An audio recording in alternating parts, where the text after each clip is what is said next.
Hello guys, in this video I'm going to show you how to add text to your video on the filmmaker Pro application.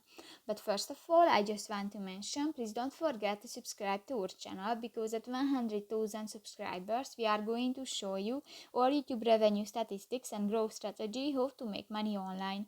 So let's jump into it. First of all, open the application on your device. Tap to the New Project button at the upper side of the screen and go to the plus icon at the lower left corner. Select a video and New at the right side of the screen you can find the big T letter, and New just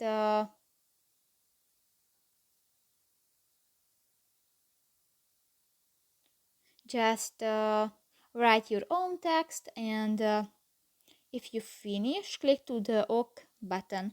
New, you can select another font type, and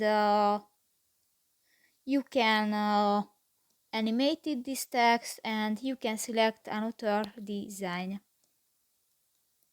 And if you finish, just click to the OK button and done.